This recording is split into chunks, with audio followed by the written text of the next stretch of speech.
I can hear you fine. Yeah, I can hear you absolutely fine. You don't have to come so close. It's fine. It's fine. Yeah. How about this? You like that?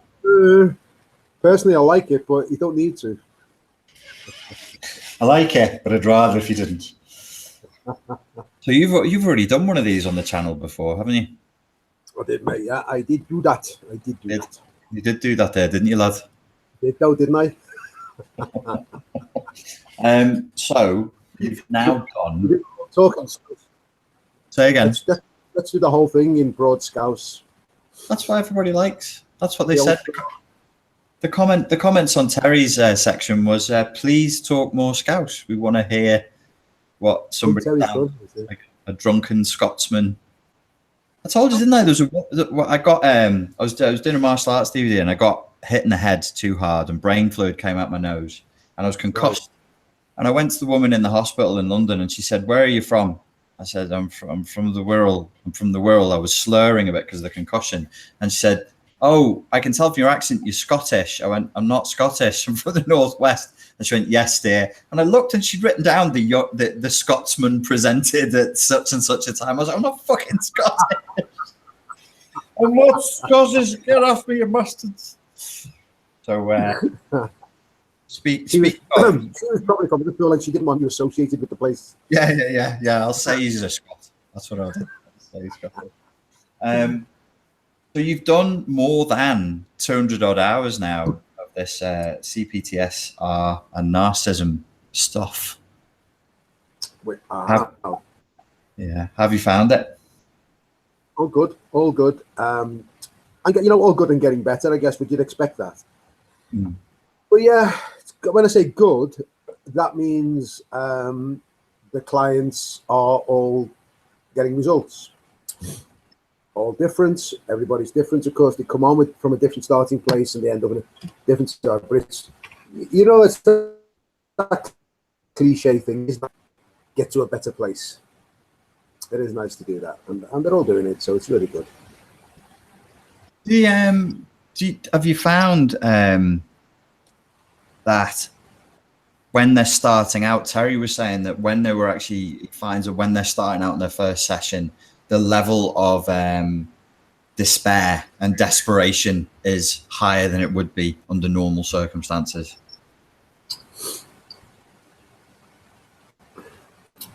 Generally, yeah, I guess it is generally. I'm just thinking about that, though, and I wonder if, we should factor in a little bit of, they're coming from a place they don't want to be, whichever, narcissistic abuse or whatever they come from. So that's, they're coming on in high expectations that this will help them. Yeah. So I think there's always going to be, certainly for that first session, I just expect there to be a little bit of, I'm not sure what I'm letting myself in for here, but I've got to do something, so you've got a whole swirling set of emotions, haven't you? And I think that's why I think the first session is the one where you listen to them, you let them hear you, they start to connect a bit, and I think that takes away one level of anxiety, and they realize that, oh, actually this is going to work. Yeah. That's what you get, that feeling. But none of them are going to come on doing somersaults and thinking, yippee, are they? So yeah, a bit anxious when they come on, but they're human beings with all those things going on, so that's what we do. We settle them in. Compared to the kind of coaching work that you've done beforehand, how is there any major difference? Do you adapt your style much for working with people who've been the victims of narcissistic abuse, or do you find it's fairly straightforward as you would do coaching normally? Yeah, good question, that, because I don't know I can give you a really simple answer. I'd like to say coaching is coaching. Yeah. And the part I like to play in this program is leave most of the expertise to you, Richard Grannon, through your exercises and videos and all the rest of it. I've got enough knowledge that I can work around that and help it. But my role in that is to say, so what? You've got access to all this information. You've got exercises to go through. I'm going to add to that by the coaching process, same as I might do for, you know, I've got a couple of corporate clients tomorrow, just guys who are a bit confused at where they are in their career. It will be a very similar process, yeah, except the content would be different. Does that answer the question, do you think? Yeah. So the basic principles are kind of the same. Then the actual content within your standard coaching protocol is altered somewhat. Yeah. And I think the presuppositions of coaching are the same. You know, the client has all the resources they need to help themselves. They just don't know how to access them yet, and it's my job to sort of help them find that. Rather than, you know, coaching is not, as you well know, giving advice, do this and you will be better. So the process is pretty much a consistent coaching process. Of course, it's a different hat I'm wearing with these guys, and I'm you know, familiar with all the NPD work, with your take on it, with other people's take on it. So I can catch things if they fall out of the, you know, the content program, and help them understand them and bring them back in. Yeah. But the main thing I would say about, I guess if you boil it down, you know, it is coaching, and it's therefore it's not therapy. It's solutions. It's going forward. It's finding answers and moving forward. It's not digging over the past and trying to figure out why in great detail things happened. It does seem to be a bit of a strange strategy, that for getting healing and change work done, doesn't it? To actually just say, well, let's go into the past, tell the story, tell it again, try and figure out who the different players were and why they were doing what they were doing. That's somebody's just written underneath Terry's video in the comments, oh, I've done CBT and it seems to be making worse and not better. Oh, really? Yeah. Okay. Yeah, I think that can come down to the practitioner as well. It can come down to whoever's delivering the protocol as well, can't it? Yeah. I mean, I you know, like, I steal from the best if I can, and I use elements of CBT in my conversational coaching. I know that to be true, and what wasn't true, and of course that's all elsewhere within our program as well. You know, you can look at a lot of these things side by side, NLP, CBT, coaching, and these things together, and you'll find commonality, won't you? It's just presented in different ways, possibly. Yeah. And of course, CBT is very focused on getting rid of those damaging or less than useful beliefs that are in the process. But go back to your other point. I do speak. I've got lots of friends who are counselors and therapists, and you know, I respect very much what they do, job to survive and earn a living, and the people I know are able to be have patients referred to them from the NHS. You know, right. It's seen as an intervention like that. But I don't, and I guess I've got to accept that their strategy, their techniques, they work with some people, and what we do works with others. But I would agree with you. And the only thing that stops me really challenging some of these people is a friendship. Can talking to somebody about the problem they had and doing that consistently week after week for maybe months or years, I don't get it. How does that help them? And you get an answer like when it helps them unpack them and come to terms. Okay, fine.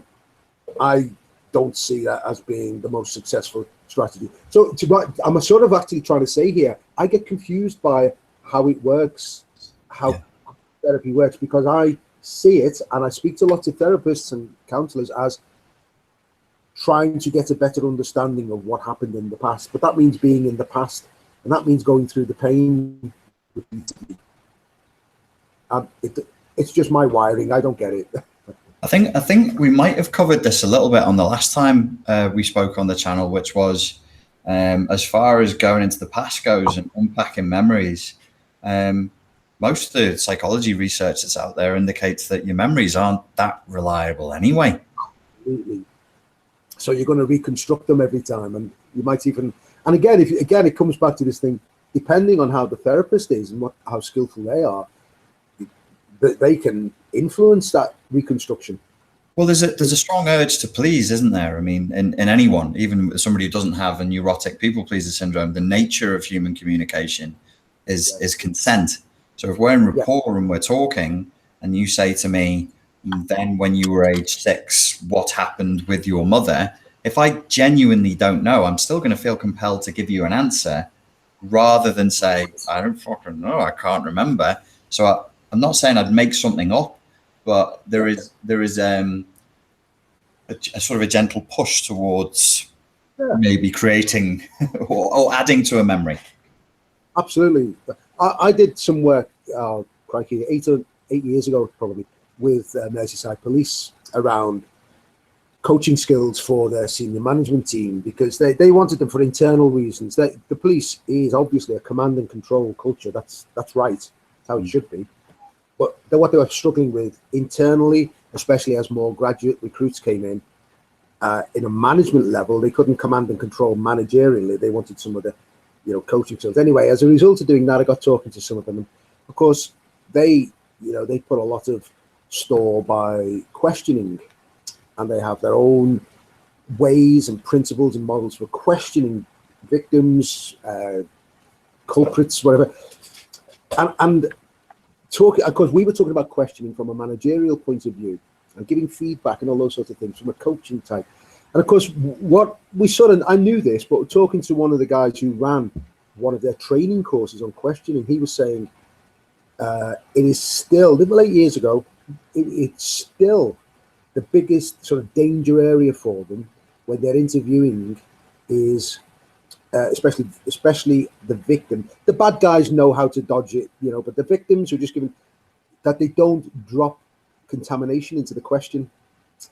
They don't say, things like, well, when did you first notice the white van outside the house?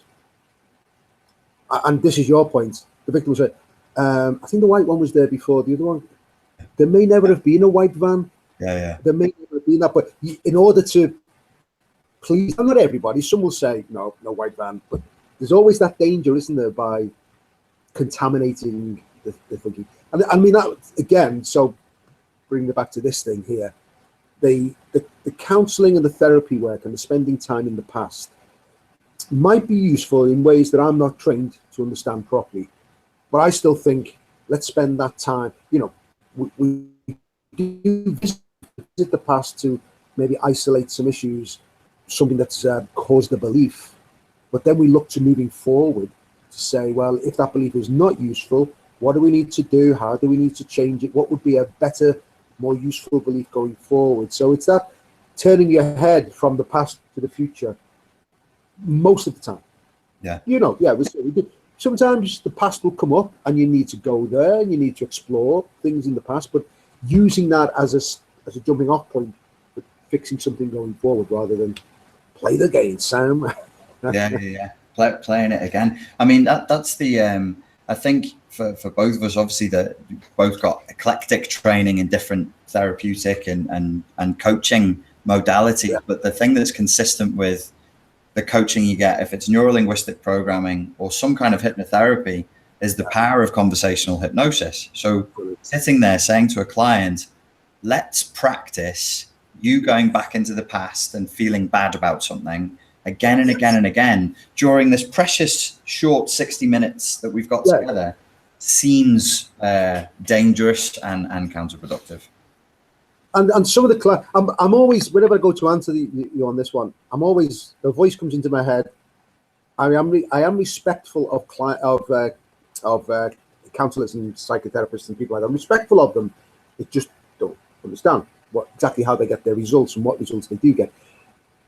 But I've had a handful, maybe 7 or 8 clients on this program where the conversation has just accidentally gone round to that, and they've said, I really had enough. I've spent 2 years telling this story and I don't feel as though it's working for me and moving on. So we actually get that in real life. We do get some clients coming on who've tried the therapy, tried the counselling route. And what we don't know, of course, is how many tried it and it worked for them. So that's, there may be a population that does. But I think the people who come to us, by the time they've decided to get up and do something. They found your videos online. You know, they've come onto the program. They're walking forward. They're not sitting there ruminating on the past. They're already moving forward. The general trajectory is towards the future. What do you think has been, you know, is there something you find you're coming back to again and again when you're dealing with somebody who's got the CPTSR, they're going through those emotional flashbacks? What have you found to be most useful to help them to sort of deal with that? That's a good one, you know. I think, without any statistical evidence to back it up, but I think emotional literacy. Right. I find that's there's a couple of exercises, and we do some coaching around emotional literacy, just getting them to realize that they can take better control, not let the emotions be in the driving seat, you know, and teaching them how to recognize and acknowledge when their emotions are kicking in, how to take a different course of action with that. I think that emotional literacy and those exercises, they're very powerful. That they seem to be the ones that people want to talk about when they come on the following session after doing the exercise. And the concept of that emotional literacy in those exercises crops up continuously throughout the rest of the 6 exercises as well. Right. You know, and actually what I like, I've had a few of this, and I've started to recognize this now. I've had a few clients, quite a few actually, say at different times, they say things like, I sort of literally exercise, but just while I was driving along, you know, because obviously the exercise, the way we drill them to start with, is with a pen and paper and drawing it all out. And it's great when, you know, as I say, some of them, I think they're getting it now at the concept level, not just the pen and paper level. They're getting it, and I've had a number of them say, one lady had used it once, something just triggered her a bit, and she said, I just walked back to my office now. We went through my head the emotional literacy. I mean, that's a great sort of tool to have at your disposal, isn't it, security? And I think it'll become even more unconscious with people like that. It'll just be the way they live their life. That's the sovereignty, really, isn't it? You know, our thumb, being sovereign, being able to choose their own state. Yeah. So I think the emotional literacy probably is there amongst the most, you know, talked about and the most useful of the exercises. How are you getting them to actually do it? Because I'm saying to people, like, I'm on that Science the Inner Critic course, I'm saying you must do this, you must do this. People are going, yeah. And they're not doing it. How are you selling them on? I'm getting that done. Power of persuasion. Can you teach me? Well, I tell them obviously that if they don't do it and they come on, then all, you know, the demons of hell will befall them. And why didn't I think of that? I know, that's what happens though, isn't it? You know. Well, it is the truth. The demons of hell will befall them. Yeah. Yeah. And that's something you know, at that point we can't help them anymore. We're not into fighting demons, so yeah, you're on your own, kid. do the emotional literacy exercise, or else it's. I don't know why. I don't know if there's a way. I think, you know, you. Well, I tell you what with the very first one, first session, we've stuck a little note on there. You've stuck a little note on which says, please send your notes in. So we get that. Not that we mark it. We're not judging it. We're not marking it. We're just able to see if they've managed it all right, if they've understood it, and if they've done some work on it. So that first one, it's the homework syndrome, isn't it? They know they've got to do the homework. The second exercise, which is, you know, far more intense, everybody does it. I'll tell you what they do. Here's something now that you brought to mind.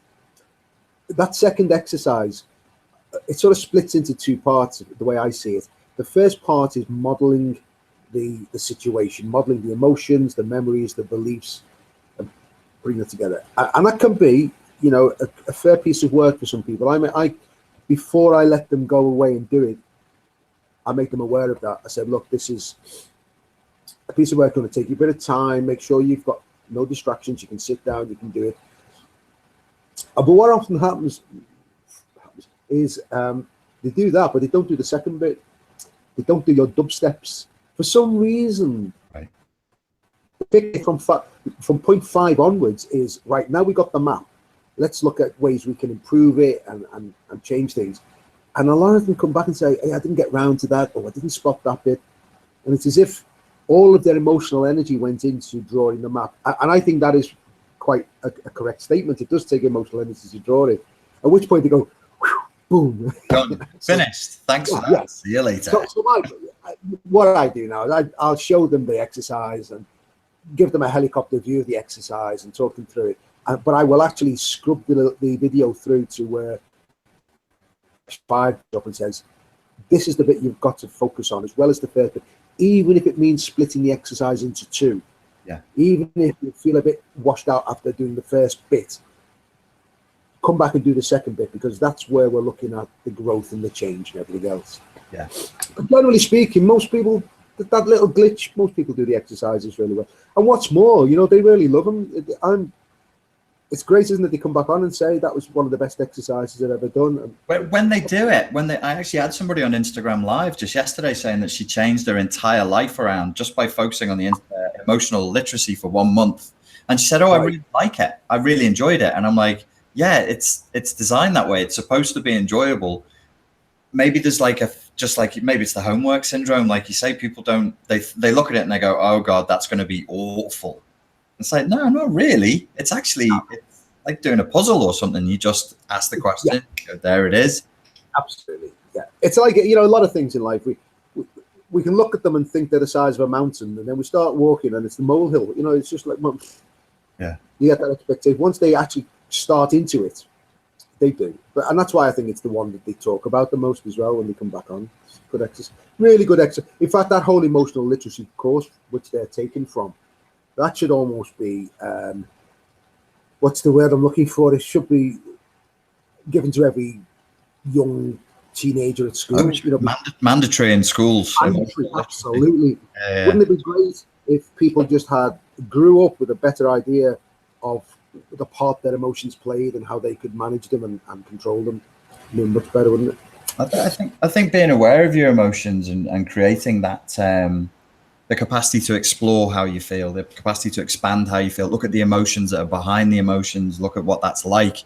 It really does help to grow a lot of other processes that are, you think, you know, your serenity, your self-assertiveness, your capacity to make decisions in life, to see things clearly.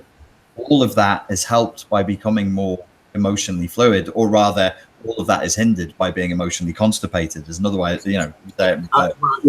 And we are, because why wouldn't we be? Who's ever stepped in? We can only model people around us, you know, parents, teachers, adults as we're growing up. We can model and get our information, but nobody's ever sat down and said, you need to do this. You need to understand what emotions actually are. So, yeah, that's we end up at this, whatever time of life we're in, when nobody's done any work on their emotions. Yeah. Except for this sort of course. Crazy, isn't it? We know how to calculate the square root of pi. Yeah. I don't actually. I was making that up. Don't ask me, please. Yeah, that's what you get in education, isn't it? The square root of pi, the national product of Bolivia, and nobody sort of says, hey, every day of your life, you're going to feel these things. They're called feelings. And if you fight them, they fight back. And you get sick and you can't think clearly and you get anxious, or if you get really good at suppressing them, you'll become completely depressed because you've trained the system, your emotional system, into a state of repression and depression. Why am I depressed? Well, because you've pushed all your feelings down.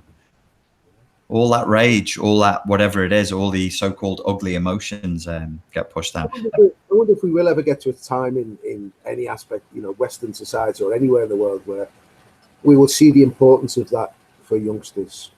I mean, say youngsters just because they're starting out on life journey. You know, do you know what? We talk about what we do train them in, and we train them in all the things, geography, maths, and all the rest of it.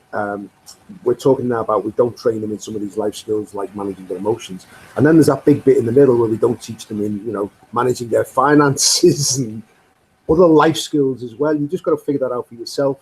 Yeah. So it'd be nice to think there'll be a time when, and you know, there are pockets, every now and again, you'll hear of a school that's maybe bringing in things like mindfulness for youngsters, which is starting in that way a little bit about getting control and, you know, thinking.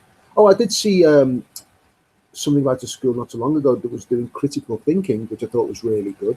Oh, that's good. That's good. Yeah, yeah. How are people responding to that part of the course when you start saying to them, right, we're going to do some critical thinking work now? Well, again, all good stuff. I mean, you know, it's, I guess we know this situation, we know this feeling where we've known this work and we've taught it and worked on it for years. And so you sort of, half of you expects that everybody knows it. And when they come back and say, that was stunning, how long's that been around for? Ever. Aristotle, Socrates, long time. Yeah, that's right. That's another one, isn't it? It's another one of those critical thinking. Well, you know what? If ever there was a time we needed it, it's now. There's so much misinformation, fake news. You know, people just. Oh, and we've done a really good job of training people to believe on face value what they see on a screen or a newspaper, without stepping back and doing some critical thinking about it. You know? So yeah, I saw that on your Facebook in a conversation about Brexit, and people were saying this is democracy in action, and I was like, you should go and look up the definition of the word democracy. That was not a democratic process. That's the opposite of a democratic process. Absolutely. I saw that. I saw your comment as well. It's like, okay, so democracy is lying to people to manipulate them to vote in a certain way to support your agenda. Okay, yeah, that's democracy. And where there's a situation where we know if they were given the chance to do it again, nobody thinks it would go, the vote would go the same way again. Everybody knows it wouldn't. You could get to a conspiracy theory here and say that's why we don't teach people critical thinking, because if they thought critically, politicians and leaders wouldn't be able to get away with half the stuff they do.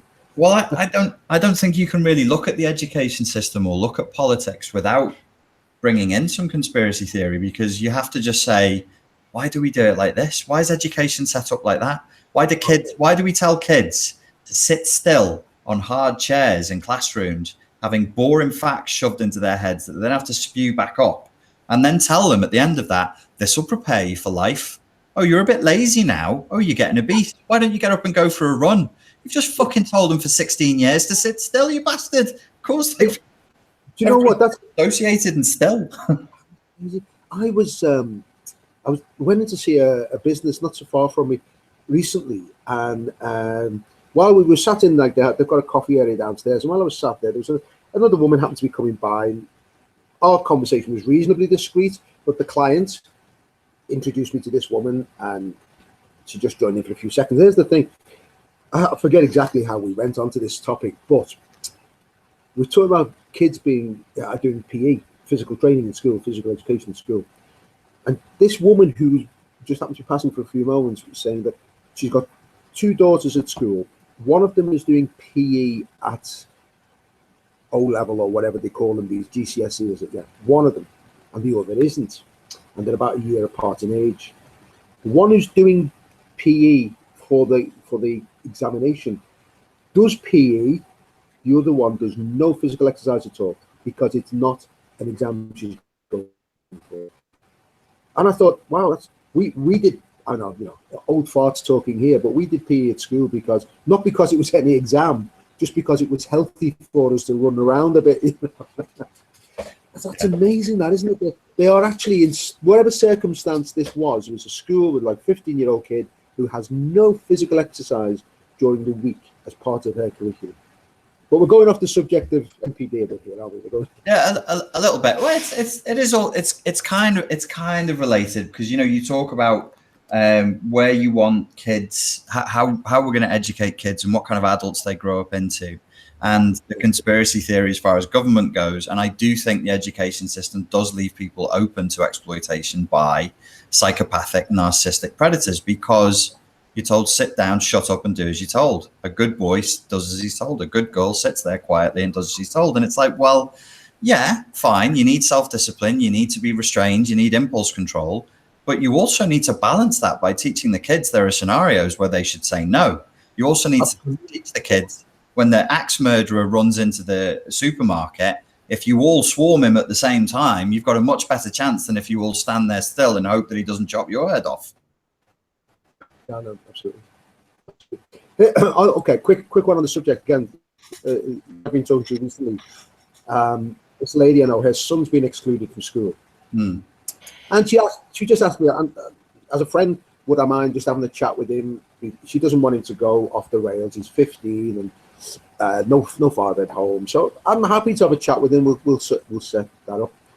But here's the thing: this young guy, 15, is being excluded from school. He was excluded last November, and in January he was allowed in for 2 days a week. And that's still where he is today, 2 days a week. Except last week he was in for 4 days because he had his mock O-levels. Okay, and I was talking to him about this, and I couldn't believe it. I said, "Well, when will you go back in full time?" I don't know. The school haven't said. Okay, well, do you know what you have to do to prove to them that you're able to go back in full time? No, they haven't said. Okay, so what happened with your mocks? Well, basically, I went in, opened the question paper, didn't recognize the questions, so I just closed it and sat there for 2 hours. And I said, such as, well, give us an example. I said, well, one of them was an English exam. One day was an English exam, and it was about dissecting a poem. He said, I'd never seen the poem. It had been done in the classroom on the days I hadn't been there. So I couldn't make any sort of comment about it. I'm thinking, what the hell? Now, I don't know the backstory totally. Yeah. But I know the guy, the young lad. He's a normal 15-year-old young lad. I know his mum. She's a lovely lady. I think that school are doing a great job of training him into disappointment, rejection, feeling unworthy. Imagine the guy's got to go in, a young 15-year-old's got to go in and sit down and open an exam paper and know that he doesn't even recognize the questions. Yeah. And knowing that, there's no criteria for him being able to go back into school. I was really annoyed. I found myself getting quite annoyed, even though I'm attached. They do that because there isn't the resources. I mean, they're not even like, nobody within the system can really hide the fact that it's now just a sausage machine. The mince on one end, sausages come out the other. We tick our boxes, and it's quality control in a factory. That's it. If you're a defective piece of product, we don't have anything for you. Like, unless you're very lucky or you're at an experimental school or something, nobody's going to sit down with you now and sort that out. And the fact that having worked in the education system, I think it was for 5 years, this story doesn't surprise me at all. It's actually, in the state school system, it's standard operational procedure. They don't know what to do with these kids. So one of the thoughts that crossed through my mind because of the stuff we do is this young guy who's got great potential. He's a smart, bright, articulate, and polite young fella. Could well end up on a program like ours in 20 years' time. If not jail or, Absolutely. I know. I mean, that would be, absolutely. So, and the school is right now culpable and doing a really good job of training him like that. Yeah, because an outsider is no place. He tried, they wouldn't let him in. He did one thing wrong. He was branded as defective and not told. I mean, you asked a good question, which is, did the school tell you what you needed to do to get back in? No. They don't want him back in. That's the thing. They want to punt him back out but for, as you rightly say, for a child, that means, so I'm just a black sheep forevermore. I'm just worth. Well, that's spot on. That's a sort of, and that's what his mum's a bit worried about. That that's the way. And so his mum will do what she can to help him. I actually think the guy's got is intelligent enough that he'll figure a few things out, and it will be despite the system. Right. I really do. I think there's a good chance he's not going to get sucked in because he doesn't do things like hang around with the bad guys and things like that. Even so, he's got enough common sense for a 15-year-old to know there's a line and doesn't want to cross that line. But nobody's helping him stay on the right side. What did he do to merit such savagery? I mean, it's a pretty savage response, that. I know. I don't know. I suspect it was fighting in school. Fighting in school is most likely, yeah. But There's a backstory. The reason I know him is I've introduced him to a boxing coach friend of mine, and he goes to the gym, and that was all about his mum. She tells me he was getting bullied at school, and she wanted him to get a bit more confident. So somewhere in that mix, this is how kids are, and I don't know the full backstory, but it sounds like there was a little bit of possibly physical trouble. It wouldn't have been anything too extreme. I know that, anyway, there we go. But perpetual exclusion can be more for the benefit of the wardens than it is for the children. You end up with a situation. It was anthropologist Gregory Bateson pointed it out. In psychiatric hospitals, the doctors and nurses were applying drugs for the good of the patient, and he was no, that's for the good of the people working in the hospital. Yeah, make their life easier. When you're running around the room screaming and shouting, and it's easy to process you in a factory sense if you're just in the corner silently. And so give them more, what do they call it, temazepam or whatever it is, the thing that silences them. So you might have that. It's for your good. It's for the school's good. Actually, it's just, we just can't be bothered. What did they used to call them in the old days? Was it a chemical kosh, wasn't it? Just to, yeah. But again, here we go. So this young guy I'm talking about, we talked in more general terms a little bit before about if school kids were introduced to emotional regulation techniques and literacy. And he's a prime example of that, except he's got an uphill climb to make. The average student, if they knew how to acknowledge and regulate their emotions, that would be great for society. This guy is actually coming at it from stop below zero to get there and then regulate. So, case in point. I think that if they were teaching emotional literacy and critical thinking in schools, it would be like setting off a virus inside of a body, though, because the school is not designed to cope with a bunch of sovereign, thoughtful young adults who are in control of their own emotions, who'd be like, oh, why are we doing this? Why? May I just politely ask you, without kicking off or throwing a Coke can anywhere, why are we doing this? I mean, could you imagine that? And these poor teachers are there going, for your exams. Well, what do the exams get me? A better job. Excuse me, sir, I read the statistics and that's just not true. So why are we doing this? That was me in school. I was that annoying little fucker. I do remember. You ever read anything by Robert Anton Wilson? Mm-hmm. Mm-hmm. Have you read some of his stuff? Yeah. Yeah. And a quote or a passage from him. I think it's in Prometheus Rising, isn't it? Where he talks about these things called reality tunnels. Yeah. Models of the world in many respects. But he actually says, and I was a bit surprised because Robert Anton Wilson had a reputation as being a real rebel and hellraiser and that sort of thing. But he says structure and conformity is essential for society.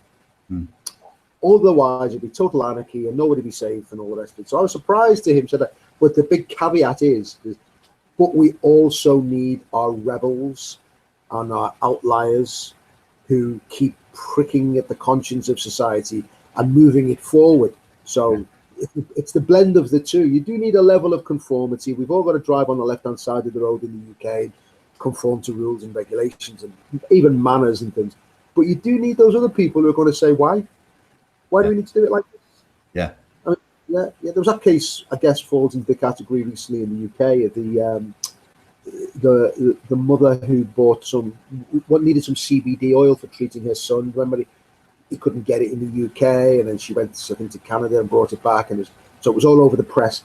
And now she was allowed to have the oil back, and now there's going to be some debate on a legislation that allows CBD for medical purposes. So we've shifted.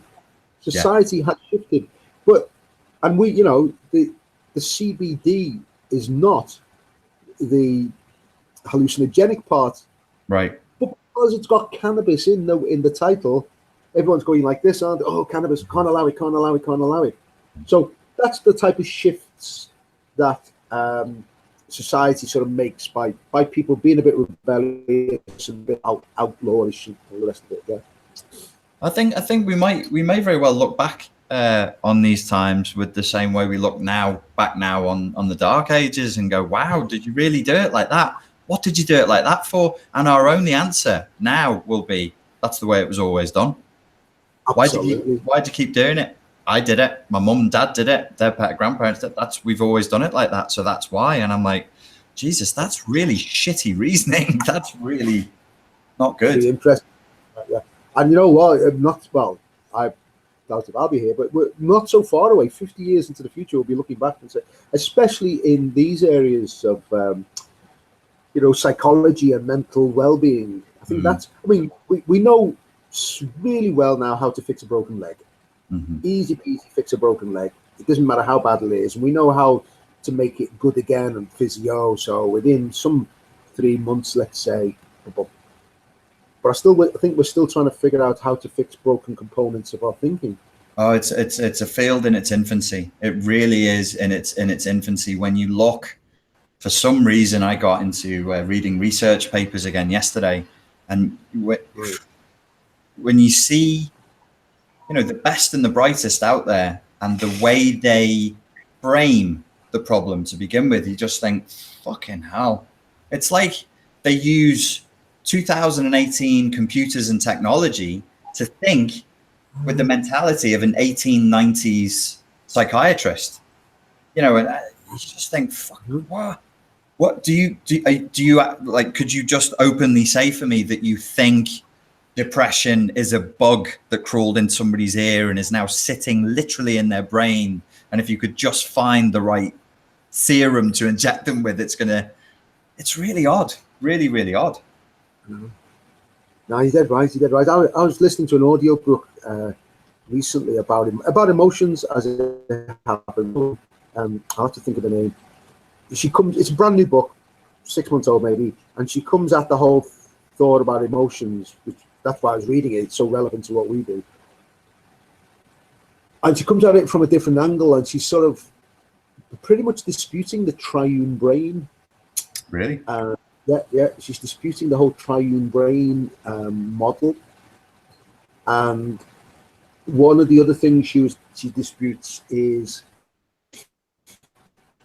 she has a name for it, I can't remember, but the thing is we come packaged with emotions. And she says, no. Oh, do you know what? You'll know more about this, I'm sure. It's the constructivist theory. Right.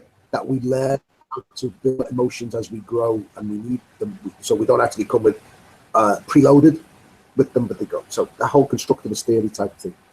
But it's why I'm reminded of it, your point there. She talks about, who's the guy who did the facial expression linked to emotions?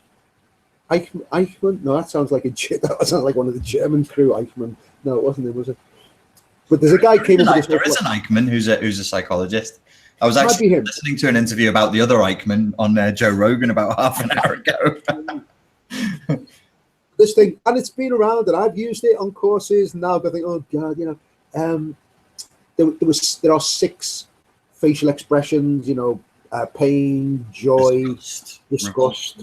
Yeah, absolutely. And this is the point you brought into my mind. Is she describes the testing that was done that led to those conclusions. They're basically all closed questions. So they'd show somebody a face and they'd say, does this to you represent fear, joy, disgust, or pick one?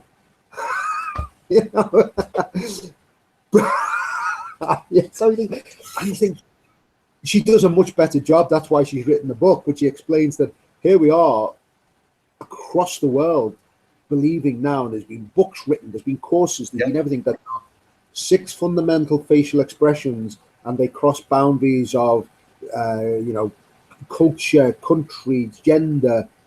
It's like, because actually in the book as well, she talks about when she's quite an eminent professor in America. I will think of a title, I might need to look it up. They went off to find some sort of indigenous tribes that hadn't had much contact, but were accessible. They weren't going to kill them. They were accessible, New Guinea and something. And they tried these experiments. They tried, but without the leading questions. Just what would you say to this face? And they basically said happy or sad. It's one or the other. It's happy or sad. Yeah. Yeah. You introduced, if you gave them 6 options, they'd pick one of the 6. A bit like we were talking 20 minutes ago, that there's a wish to please. It's standard operational procedure in psychology, unfortunately. And whenever somebody cites research to me, I'll say to them, you know, you've read the abstract and you've read the conclusion. Did you read the method? And they'll be like, no, I'm not fucking, and I don't blame them. I mean, it's a ball ache. It hurts your brain trying to read all this stuff. But the research methods that are still used this day in psychology are so woefully naive. I'm thinking, you're supposed to be an expert on human behavior. Yes. Just remember, you're talking about humans. They don't operate like that. They don't think that way. They don't move that way. People talk about the twin studies that prove that personality is rooted in genetics. So go back and read the methodologies. They were just a mess and apps and full of leading questions, full of the psychologists trying to get people to give them the answers they're already looking for. I know, and that's spot on. So do you think that, one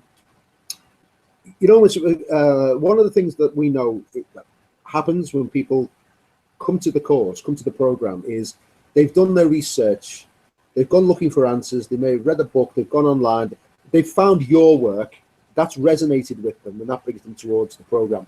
Now, one of the things we do, as you know well, you wrote it in the program, is encourage them to possibly come off the forums and come off some of the other YouTube things, because there is, I get this, I understand this.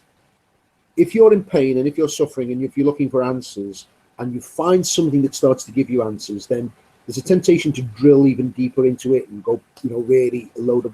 And often when the clients come on the program, they are well informed on a lot of this, the things around NPD and the whole cluster B, CPTSD stuff. They're very well informed because they've done a lot of work. But the more they go into it, I mean, again, it's this, what are they believing? If something, once it starts to feel right, I recognize those are the behaviors I recognize, then that really unavoidable confirmation bias thing creeps in. So the next thing they say is, yep, that's me, that's him, that's the way it was. And so if people aren't careful, they can start to really cause themselves even more pain by trying to dig into what is it. And you know what? As we were saying a moment ago, in 50 years' time, it might be totally re-diagnosed as something totally different. Who knows? It will. We can tell a broken leg, we can't tell a broken psychology. Yeah, it will be re-diagnosed as something different. I think the people, when I've had clients who've come on and they're sort of like homemade experts on the subject, I think there is, a belief system builds up. And I'm pretty sure it was Robert Anton Wilson who made the point of BS being belief system. And so when they first get whatever it is they hold on to, like a drowning person holds onto a piece of wood, that sounds like me. And it's this. Right. And you're like, could you let go of that? Because that's getting in the fucking way now. They're like, no, not this. This is my precious thing. And it's like that right there, that's stopping everything else. You're gonna have to let go of that shit. And that's go on. Can I put you on I'll put you on the spot, because I'm gonna ask you to remember that quote that you said, and I loved it a bit, and I can never remember it. What was it? Clients will fight tooth and nail. Do you remember? For their right. Yeah. I should have turned this into like a meme for Instagram or something. Yeah, I said something. It was dead smart, wasn't it? And now it's got. It was. I think it was. My version would be something like, clients will fight you tooth and nail for their right to remain in pain. That's good. It was definitely something like that. That if they will, they're holding on to that piece of wood. They're holding on to this. Exactly. Yeah, and you've got to get it out the way. Got to get it out the way. Yeah. If they put the time and the energy that they put into fighting for their right to feel suffering into fighting for their right to heal and feel good, they wouldn't need us at all. I think I said something like that. And I mean, nowadays I'm coming back to a lot of the old Buddhist stuff about the ego. And I'm like, our personalities, that little, and I don't mean the ego in the wishy-washy way that poorly translated Buddhism usually talks about. I mean the Freudian psychology ego, my boundary between me and reality, the face I wear in the world, whether I prefer vanilla or chocolate ice cream. That actually is problematic, really problematic. And it's sticky. It clings to things. It holds on to ideas. And so a lot of the work that we end up doing is kind of like prying people's fingers off that piece of wood and going, there's something better over here. No, there isn't. Come on, see that? You let go of this and you get that. And they're like, oh, okay, one finger, two. And there's something to do with our own persona, our own personality, our own ego in that sense, I think, standing in the way of healing. I get, 100% that. And, you're talking at the beginning of this little clip about the coaching process and is it consistent? Actually, that when I'm working with the NPD clients, that is a little thought that keeps in my mind about, I've got to, don't use that particular analogy as such, but I've got to get them to let go and fill their available time and energy with healing and growing and moving to a place in the future. It's almost like, and again, I think we talked about this on the last one. People will talk about multitasking. We all know that's not quite what it is. You can only have one thing going on in your brain at one time. You can have a lot of them coming in and going out again dead quick, keeping all the plate. Yeah, but that's one time.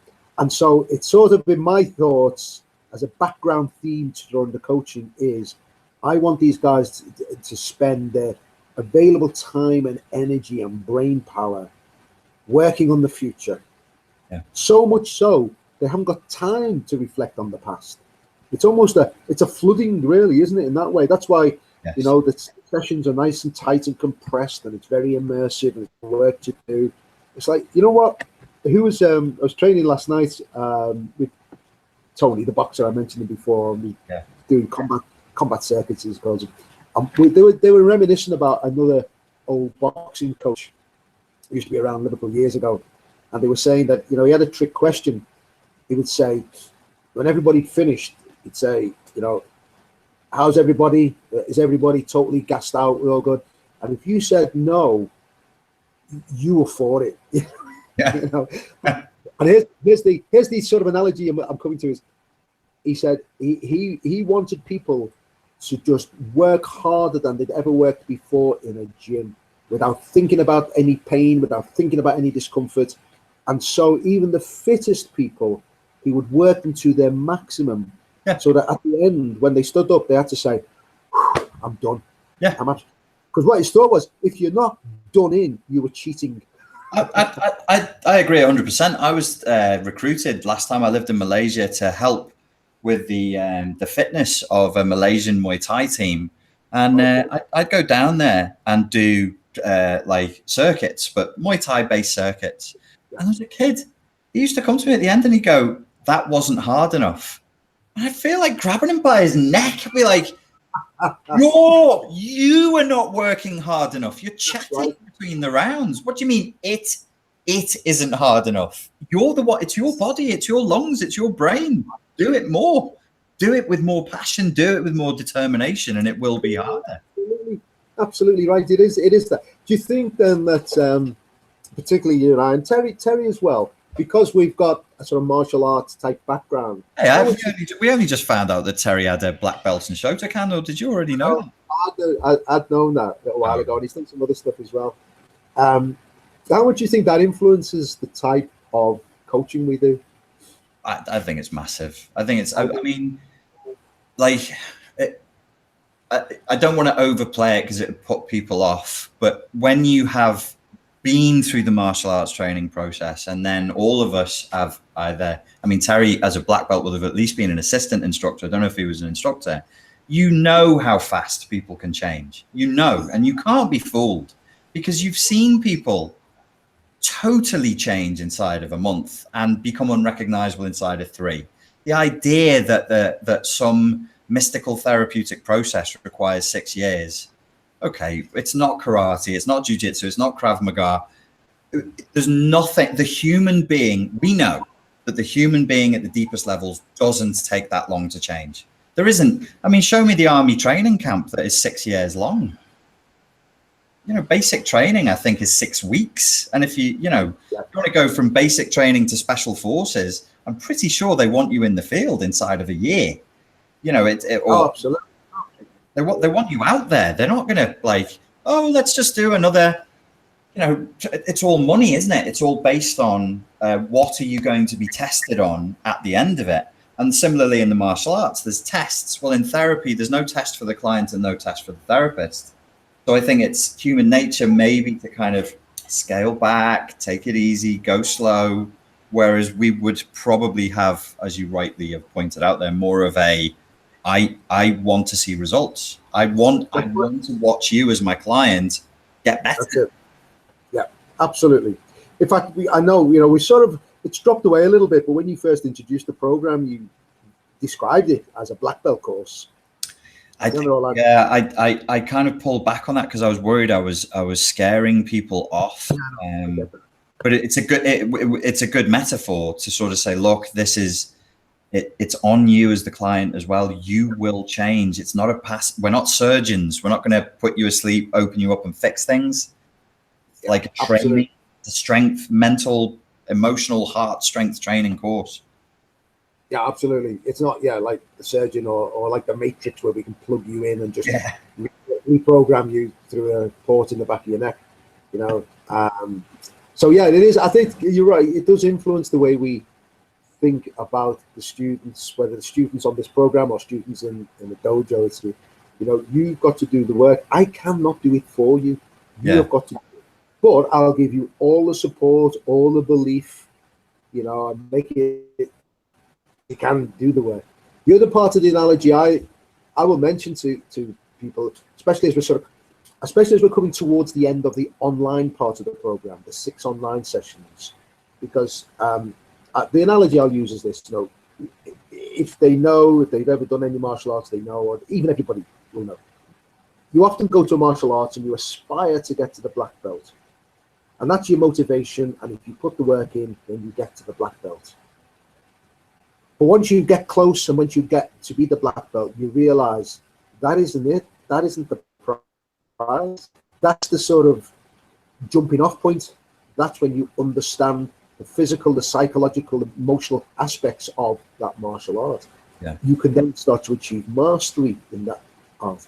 And I think it's the same with our guys here. I'm always careful to say, just because there's 6 online sessions and there's a 6th one, that's black belt. Now you've got to develop your own mastery and take it even further. We don't just stop there, because the danger is if they stop there, they just roll right back. Yeah, so it's about keeping that continuity going forward. So black belt is a jumping off point.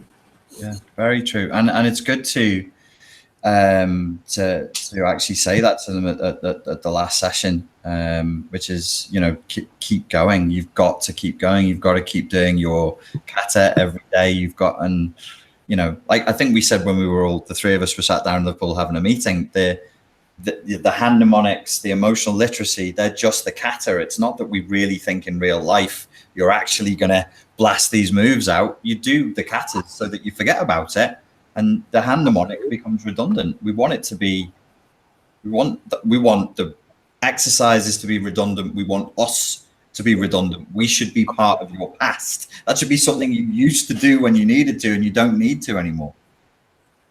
It's that, if we could plug you in, the latest, that would be job done. I'm getting feedback. Oh. Something changed? Sometimes it just does this. Like Skype is the same. Sometimes the feedback comes and then it goes. I think it's gone. What were we saying? I forget what we were saying. But anyway, it is important that the guys realize that the 6 face-to-face ones are to get you, right down the runway, take off speed and climbing. And then, let's work on how you are going to sustain that growth going forward. And I feel, it does work like that. They get to, people telling me that they're doing emotional literacy while they're driving along, that just means it's embedded in them now. It's lifestyle. It's not an add-on. Oh, when I get home, I'll get that piece of paper out and do it. No, it's boom, in the moment, I can do this. So it becomes part of their everyday toolkit. And that other thing about not giving them time, I think in 4 weeks, if you can, what's the word I'm looking for? You can sort of totally eradicate all the crap stories and videos and things in your head from the past. 4 weeks gives you a really good shot at staying in that good place going forward, doesn't it? Definitely, You know? definitely. But consistent, immersive, doing the exercises, coming on and getting a bit of coaching. I think, yeah, that's sort of what happens. It's mostly blasted stuff out. People will say to me around session 4 or 5, I haven't even thought about Narcissist for like ages now. Yeah, I think, great, let's not even mention it. Let's move on. Let's talk about what you're going to do next week, next year, and with the rest of your life. I'm going to ask you a leading question that I already know the answer to. Between session 1 and session 4, when clients show up at the beginning of the session, can you physically see the difference on their faces and in their body language? Yeah, yes, I've seen it loads of times, absolutely loads of times, and I will pass comments if it's appropriate.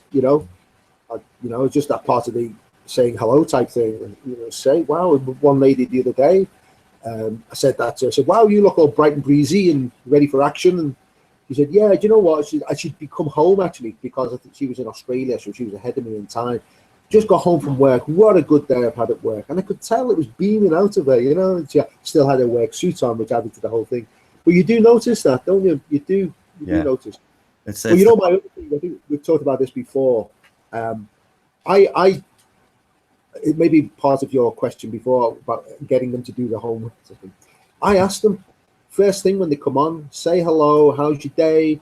Say, okay, tell me some of the good stuff and some of the shifts that have happened in your thinking and behavior since we last spoke. And of course, they know that. I've told them the week before, or not the session before. So the first time they come on, it's like a bit forced. Well, I wrote some things down. But by the second, third, fourth session, I come on, I say, I'm going to ask you, don't you? Well, you notice shifts? And you'll get them to actually, because now they've had to, what it is, they notice. I think, for me, that's a key word, in all the processes we do, is starting to notice. If you start to notice the emotion, if you start to notice the flashback, then you've got choices and actions you can take. Yeah. But we know there are many people out there who just don't even notice this stuff. They think, well, that's just life. Life dealt me a bad hand, I'll get on with it. So I like to train them in a way, if that's the right word to use, that once they're coming on to speak to me, they've got to report on what they have noticed. And sometimes even then they'll struggle. They'll say, well, there's been 1 or 2 good things, 1 or 2 shifts. 5 or 10 minutes later, they're telling me how things shifted. So why didn't you tell me that at the beginning? Yeah, I forgot about that. You've got to get good at noticing.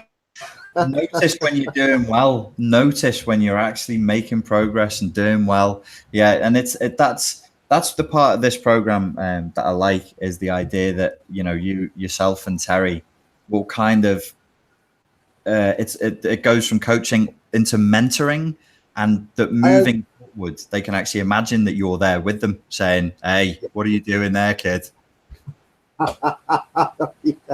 Your face inside their mind, just looking at them like that. Really? Is that what I told you to do? And they go, "Oh no." See, you would do that. You would take great pleasure in doing that. You'd be happy to know that there are people walking around the planet who've got their inner Richard Grannon telling them what to do.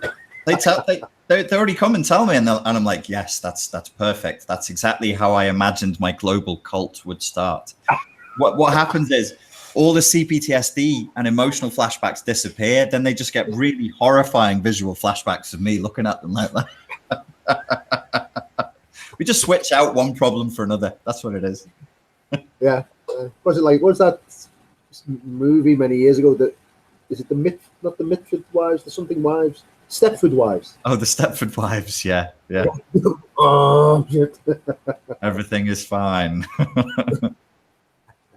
There is a bit, and we, again, what I'm talking about here. There's that really nice testimonial that I got about a month ago of that young lady, and she said that I said she sometimes hears my voice in her head. I think that's a good thing. I got the voice of the strange Scouse man in my head. I think that's a really good thing that they can walk away. They've spent enough time with you that their brain has mapped how you think, how Terry thinks, what you're likely to say, and sort of carry you around with them as like a bit of an inner guide who just go, maybe it's time to go back and do this exercise, or have you thought about it this way, or your specific turns of phrase are going to play back out in their heads. Yeah, I know.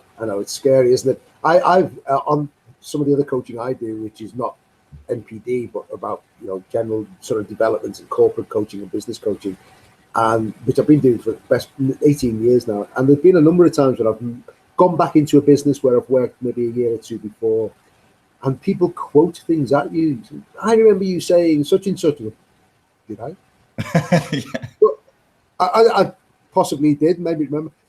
But I find it fascinating to think that people take that on board and keep it. Guys can remember this. Guys and girls can remember this, and it makes a little change in their life. But hey, why not? I can remember things people told me. It's just it ripples down, doesn't it? If you're doing some work or you're just working with somebody and they come out with a really good idea, I love that. I will quote things now that I was told when I was a manager in a bank, IT department many years ago, and it's like, yep, boom, that's a good thing to live your life by. And I will tell other people. That's how it's that meme thing, isn't it? Memes get not the memes that you see on Facebook, but memes travel. Yeah. Good memes, good, helpful, healthy memes. Aye, absolutely. Right, mate. Well, we've gone for about an hour. I was suggesting to Terry that maybe we do the same thing again next week if you're around, so people can hear you chat and see your face and that. Would you be up for that? Well, I guess so. If my public are ready for me, they're ready. They're waiting. They're saying, "Where's Steve? Give us more, Steve." Sadly, that happened last time, didn't it? I couldn't believe it, but there you go. Yeah, it did. It did. No, I didn't. Yeah. Happy. More than happy. Yeah, more than happy. And if there's anything specific, maybe anything going on in the program or issues or things people are asking questions, we could use that as a helping them to just.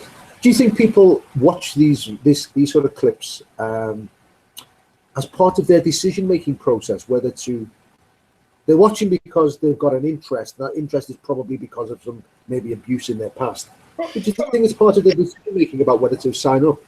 I think for some people, it's going to be the thing that makes them go, "Oh yeah."